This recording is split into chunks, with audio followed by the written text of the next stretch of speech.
Sa sobrang excited nila para mapa-impeach si VP Sara, mukhang sasablay na naman sila.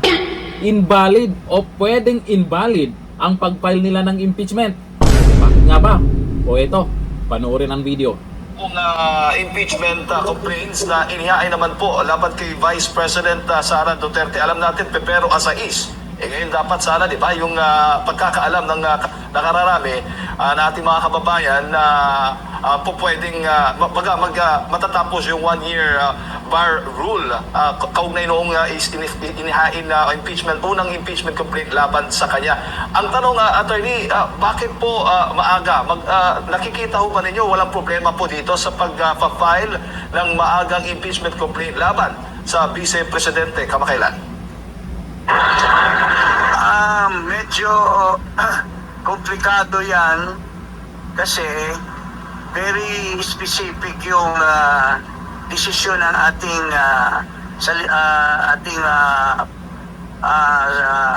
Supreme Court, no? Doon sa desisyon nila noong July 2025, ini-specify ng Korte Suprema na February 6, saka yung malilift yung 1-year bar. Nagtataka ako bakit nag-file ang bayan muna ng impeachment lihis doon sa mandato ng Korte Suprema. Excited. At ini-interpret nila according to what they think.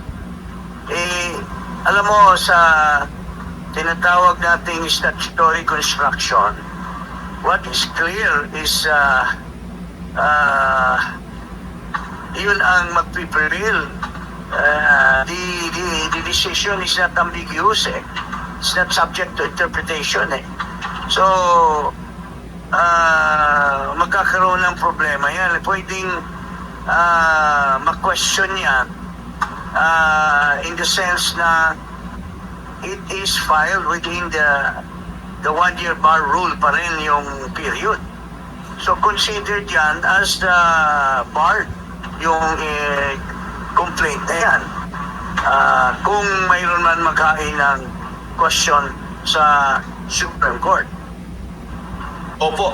Ang paliwanag po ng yung kampo po, yung grupo na naghain ng impeachment complaint laban kay Vice President Sara Duterte noong February 2, kung hindi ako nagkakamali, bago nga itong araw na ito, ay dahil po doon sa desisyon ng Supreme Court, itong latest po, kaugnay nga po doon sa motion for reconsideration na patungkol po sa depinasyon ng session days. So, ibig sabihin daw, ang paliwanag nila, dahil po sa bagong depinasyon ng session days, lumalabas na pwede nang mag-file ang ikalawang set ng complaints simula pa dapat noong Enero, yung January 16. At hindi na kailangang hintayin pa daw yung February 6, 2026. Dahil po dito sa salitang session days, attorney, pakipaliwanag po nito. Hindi mo pwedeng i-presume yan. Kasi subject to ano din yan, scrutiny kung ano ang bilang, no? Siguro kung yun ang intensyon ng Supreme Court, then part of their final decision after junking the motion for reconsideration, they should have visited the decision which may nakalagay doon na February 6. Dapat binago din sana nila yon. Hindi nila ginalaw yon. So that prevails. Kasi i-interpret mo which one prevails over the other. Kung sarili nilang interpretation versus a very clear provision or specific hand-in ng Korte Suprema, medyo may issue tungkol dyan.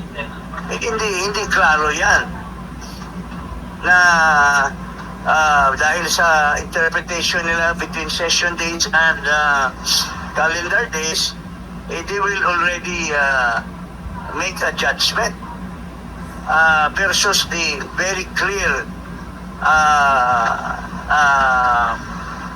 decision of the Supreme Court, di ba? Opo. So, para po sa inyo, ang dapat masunod yung unang desisyon ng Supreme Court patungkol dito dahil dito sa ikalawang desisyon po nila, sabi naman malinaw din na pinagtibay nila yung naging unang desisyon nila. Pero hindi po malinaw doon sa motion for reconsideration na desisyon po nila na inihain po ng House of Representatives na nakaspecific na binago na nila yung unang desisyon nilang February 6 na mas maaga dapat kayo mag-file ng impeachment complaint laban sa isang opisyal. Hindi po binago eh.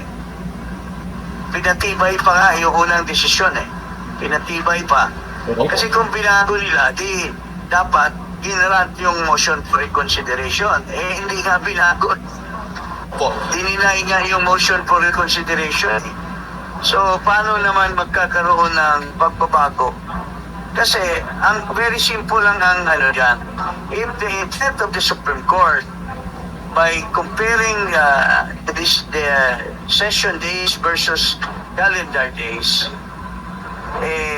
kung yun ang intent, and then dapat sana the Supreme Court mismo would have also changed the February 6 statement nila. Hindi nila ginalaw yun. So that should prevail over any other interpretation, di ba? Opo. When it is clear and unambiguous, that should prevail over any other interpretation. So, well, pagsamantala, hindi muna yan issue. Kasi wala pang nag-raise. Pero once that will be raised in the Supreme Court on the ground that the filing on February 2 is defective in the sense that it is filed within the 1-year bar, may problema sila dyan. Malaking problema yan. Hindi valid yung pag-file. Kung ibig sabihin, Yan. Mukhang hindi valid yung pag-file nila. Naku, unahin nyo pa yan. Unahin nyo, imbestigahan yung tungkol sa maanumalyang flood control project. Hanggang ngayon hindi pa tapos. At hanggang ngayon parang hindi pa yata sila tapos mag-imbestiga. Kasi may mga lugar na pinuntahan ng ibang mga vlogger na hindi pa napuntahan ata ni Vince Dizon. May mga nakatenga na mga proyekto. Hindi pa tapos yan. Mukhang malawak-lawak yung usapin po tungkol sa flood control project na yan. Maraming mga buhayang pumaldo dyan. Ngayon, eto magbisi-bisihan kayo sa impeachment. Tapos bandang uli, wala namang mangyayari. Sayang ang pera ng taong bayan sa gagawin yung impeachment kay BP Sara kung malabo naman na mapa-impeach siya. Gaya sa lagi naming sinasabi, natalunin nyo na lang sa 2028. Hindi gaya sa sinasabi ng isang senador na yun daw ang sinasabi ni BP Sara, natalunin na lang sa 2028. Nagpapakalat ng fake news naman itong iba. Kami pong mga supporters, mga naniniwala sa mga Duterte na kaya niyang ipakulong yung mga buhaya na yan pag naging pangulo siya. Kami po yung nagsasabi, natalunin na lang siya sa 2028. Sa mga ganitong pangyayari, kung hindi kayo magtagumpay dyan sa pinagagawa nyo, ay lalo nyo lang pinapalakas si BP Sara. Kasi lumalabas dito, atat na atat lang kayong mapa-impeach siya. Hindi na sinusunod yung dapat masunod. Masyadong maagang nag-file ng impeachment Tapos yung isa, masyado ding maagang binasura. Yung galawan nyo, halatang halata na. O ngayon, paano yan? Questionable yung pag-file nyo ng impeachment complaint kay BP Sara. Kalimutan na yan. Huwag nyo nang ituloy yan. Kasi si BP Sara, handa dyan. Baka may mga mapahiya pa dyan pag may inilabas silang ebidensya. Hanggang dito na lang. Thank you. Bye.